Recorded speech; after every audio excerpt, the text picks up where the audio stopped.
Sonoma County, California, one of the most beautiful places that I know. The valley is graced with the beautiful golden rolling hills of California. During the gold rush, it was well known for its apple orchards and apricot orchards, walnuts, olives, and almonds.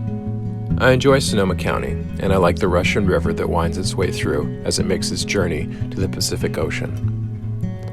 I'm getting together tonight with a couple friends of mine from South Dakota, Jeff and Donna. I decided that I was going to make them peppercorn steaks.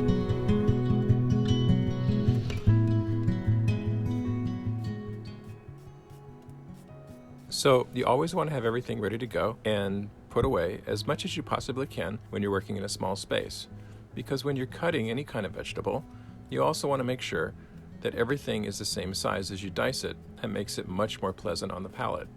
So if you have different size onions or different size carrots, it's not going to be as pleasant on the palate and might taste a little bit different every time you take a bite. There's a whole lot of potatoes underneath the ground, and they're just all attached to one big bundle. We want to take the peppercorns, put them in a plastic bag, and we want to crack them. And these, which I did not know were growing in the garden, are a purple potato, and you just slice that open. And they have antioxidants. They're also low in starch, which is much easier on the GI tract. I decided to go ahead and cut some red potatoes as well, just to add a little bit of color. And we simply put them in water after we're done dicing them. That'll keep them from turning brown, and it'll keep them nice and fresh until we're ready to cook them.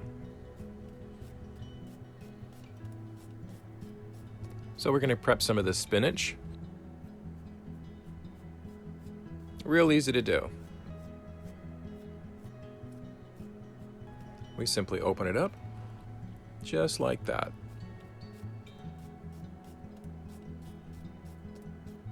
Now, you don't want those stems,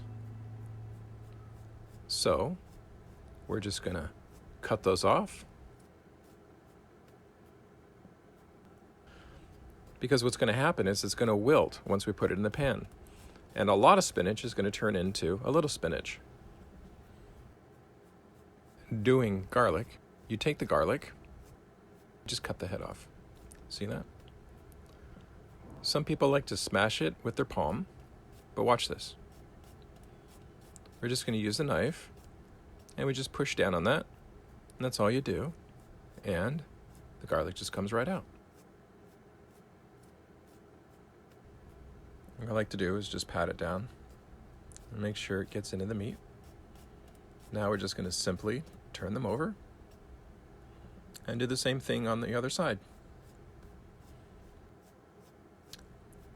Okay, we've got this pan nice and hot right now, and we're going to add a little bit of olive oil, actually a lot of oil, that I infused with garlic the other day, and it's infused with garlic.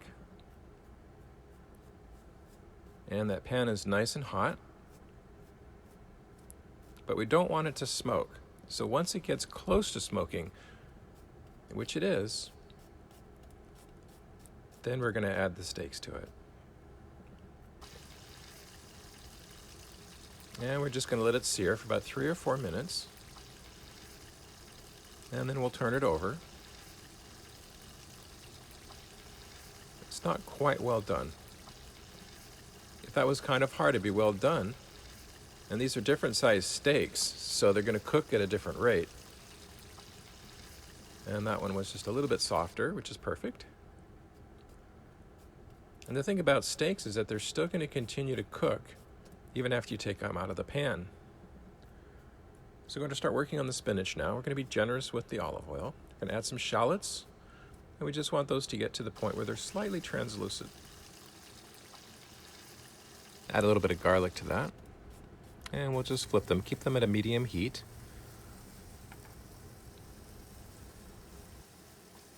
Now, when you look at this, you'll see some little brown bits in there, and that's the shallots and the garlic. I like to caramelize them. It brings out a little bit more flavor and just a bit more texture.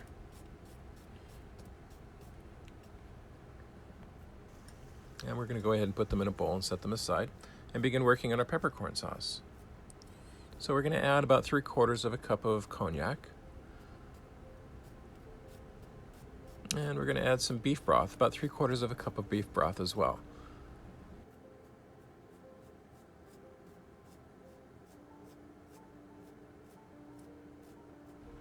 And once we brought that to a boil and reduced it, we're going to add some cream. We don't want to do this when the pan is too hot because we don't want the cream to separate. We're going to turn our burner back on.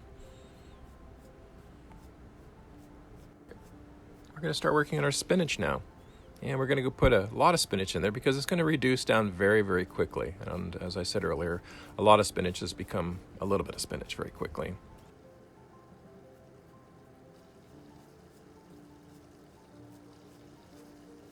Add a little bit of garlic to that. We don't want to add too much because we don't want it to be overpowering.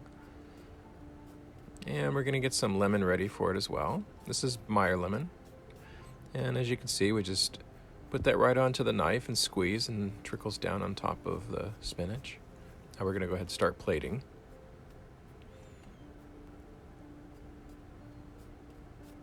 And one of the things when you're making a plate, you want to make it look nice, and if you have any drips on the edge, you can simply just wipe those up.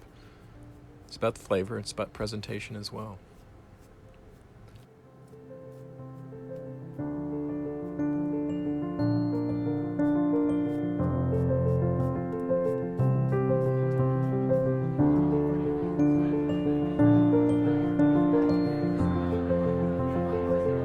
Van life, whether you do it full-time or part-time, can be a terrific experience. It can take you to some beautiful places, and you can meet some wonderful people along the way. There's always good food and good wine just about anywhere you are. The most important ingredient in life is laughter, joy, and the memories that we make with the special people in our life.